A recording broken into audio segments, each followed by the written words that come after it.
Hello, Brovs. We're back with The Making of a Vampire, Paracelsus, Rabbi Loew, Saint Germain, Dracula by Alexander Şendrea, 1982. I think I only have about 5 more pages in this book. Well, not in the book, but basically 5 pages left in this first chapter. Very long chapter. Although their ancestors ate bloody flesh, modern Hungarians are a civilized and cultivated people of various and outstanding skills. Bela Lugosi was already mentioned in this respect. In Hollywood, it is known that a Hungarian who enters a revolving door after you come out first. In Hollywood, it is known that a Hungarian who enters a revolving door after you come out first. Oh, I see. It's just no. That's just a dead sentence. Like all people of fine skills, they are disparaged by their enemies. For instance, their pretensions to Transylvania, Fiume, and Bratislava, their ancient capital, have been compared with vampirism, but such a comparison was obviously made by their foes and is improper. In fact, the reason of their pretensions should be looked for not in their greed for foreign territories, but in their love of grandiosity, which is characteristic of small people. They are one of the smallest people of Europe, and it is natural that they wish to be a bigger one. They deserve to be a bigger one because of their fine skills. Unfortunately, there are few Hungarians outside their actual state boundaries, and, however, insisting they are in their pretensions, the surrounding countries are not disposed at this time to endow Hungary with parts of their territories and populations, which is too sad. Very sad, buddy. The vampire's corpse that lies in a grave would never rot as long as the demon is active. While in grave, it lies on its belly, face down. The films showing the vampire laying in coffin on its back are mistaken. You have to emphasize that are. But this artifice is deliberately used by film directors. It is much more impressive to show the public the face of the vampire than its back. Another fact not shown in films is that the vampire's hair and nails do not stop growing. At midnight, when the vampire comes out of the grave, its first business is to trim its hair and cut its nails, an activity which is considered too ordinary to be shown in horror films. That sounds fucking absolutely bullshit. I mean, how much can your hair grow every day? If a vampire can live for centuries, if each bitten person becomes in turn a vampire, this world should be full with vampires, but it's not. Why? Simply because vampirism is not perfect. Like all diabolic affairs, sometimes the vampire wakes up in its grave in daytime when it is not allowed to come out. It then bites its own fingers in a fit of rage, being thirsty. It sucks its own toes and eventually dies for good and all. Then the humans learn that a vampire can be killed if its grave is known. Some courageous men go there with a cross and a sharp stake. A priest should hold the cross and pray while one of the strongest men in the group pierces the vampire's heart with the stake. If the work is done correctly, it is the magic itself which is destroyed. The corpse immediately becomes a skeleton and never rises again. The vampire has relatives. Its nearest cousin in the animal world is the bat, a mammal which, in a sense, is like magic. In magic, there are two elements, reality and imagination, and you cannot take one from the other.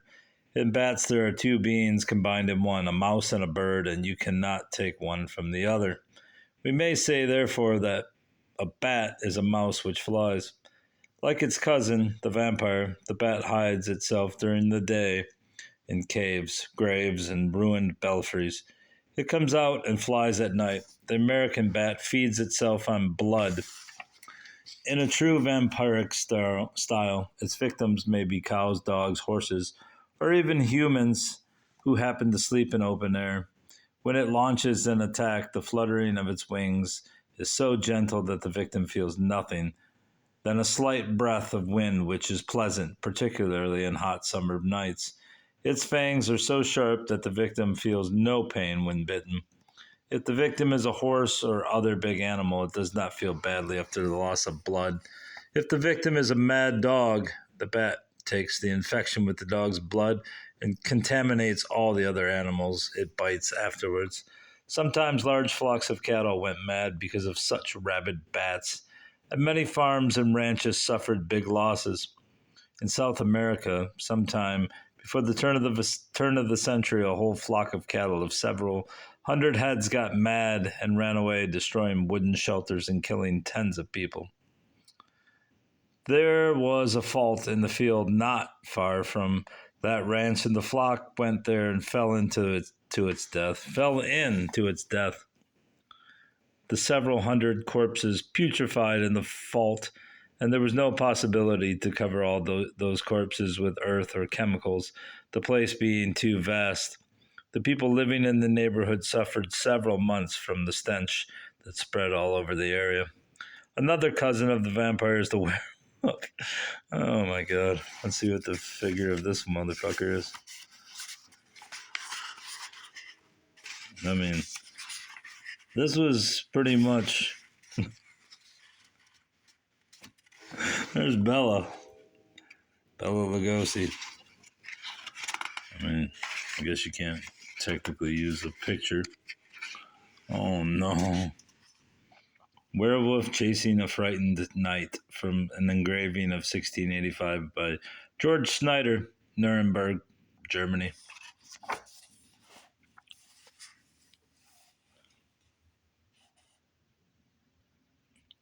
This is a human being that turns into a wolf when certain conditions are accomplished.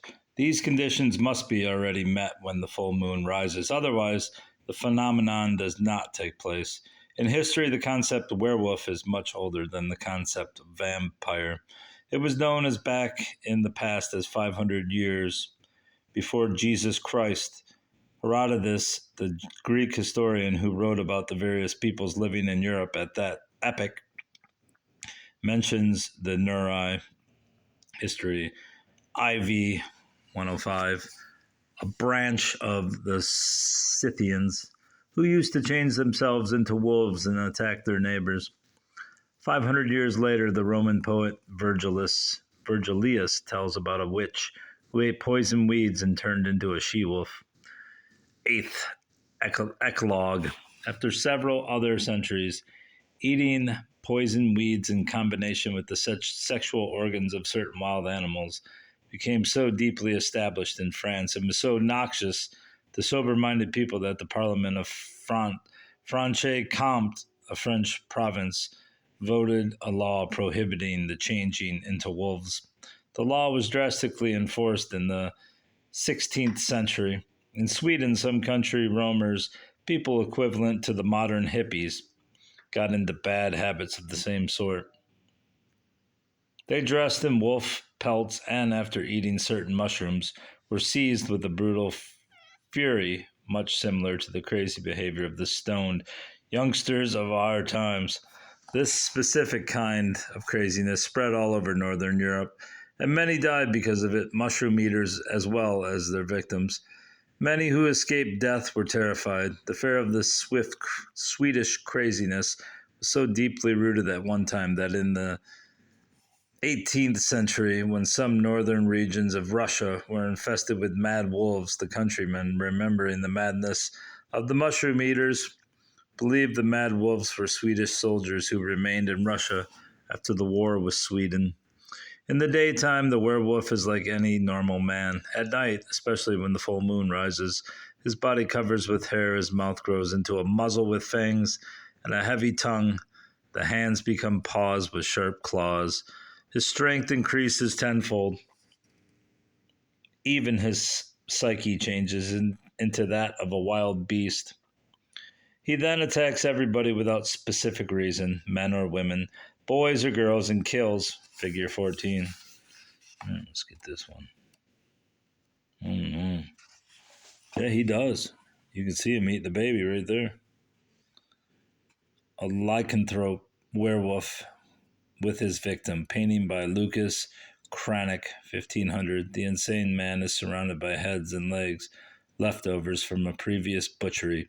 No artistic imagination in this painting. Oh, he's eating the baby. Lycanthrope, buddy.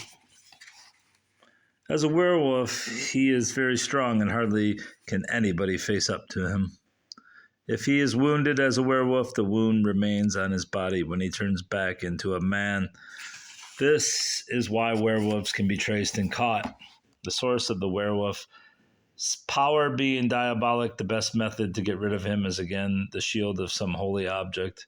Sometimes he may be scared away by speaking the name Jesus Christ or calling the werewolf 3 times by his true Christian name, if he has one. Many times the evil spirit that takes over the body of a werewolf is so strong that a simple invocation of this kind is not sufficient. Then only a silver bullet made out of a consecrated church object such as a crucifix or a chalice can kill him.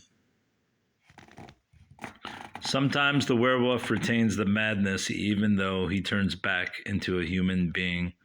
Then he behaves like a wild animal and truly believes he were a wolf. Physicians have found a name for this madness. They call it lycanthropy and treat it like any other mental disease. However, in contrast with other insane patients, the lycanthrope is still able to make use of his human intelligence and can play dirty, sometimes ferocious tricks to doctors and nurses. Once a lycanthrope who had been kept under a strict custody and constant supervision in a special ward became very much like normal when he noticed a new and beautiful young student in the medical team that visited him every morning. He did nothing insane for a couple of weeks and was very quiet and reliable when that beautiful girl administered him the medical treatment prescribed by the doctors. Then one day after she had given him an injection, he became very interested in the syringe, showing his interest in a most candid manner. The student, who was not too experienced in such matters, took her time with him, waiting for him to inspect the syringe and even showing him, amused, how the syringe worked. Whoa. You just lost that page, buddy.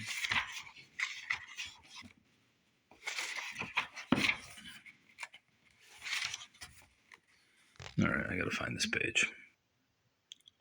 Meanwhile, the other medical students left the room one after the other, together with their professor, the nurses, and the guards. When she too wanted to leave, it was too late. The lycanthrope jumped out of his bed and wildly bit her in the throat several times, the way a hungry wolf bites a lamb. Then, with the girl's blood dripping from his lips, he began howling and groaning in an ugly rage at the terrified guards who rushed into the room. They put him in a straitjacket and took the swooned girl out of there. The physician saved her life, but the surgeon tried in vain to restore her throat. The lycanthrope had pulled out her vocal cords so savagely that she could never speak again. Moreover, she remained with a horrible scar on her neck. Oh, gee. What a bizarre chapter ending that was. And next time, Creating Life, Paracelsus. You've already seen this, so really confused by that last part of that chapter. All right, goodbye, bros. Goodbye.